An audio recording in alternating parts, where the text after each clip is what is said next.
शरणं गच्छामि धम्मं शरणं गच्छामि संघं शरणं गच्छामि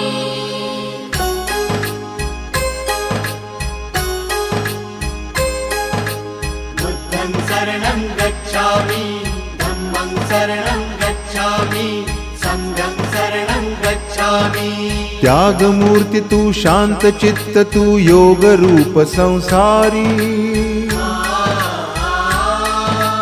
दया प्रेम अन मानवतेचे प्रतीक तुझी ईश्वरी सिद्धमूर्ती सिद्धार्थ गौतम सकलांचा स्वामी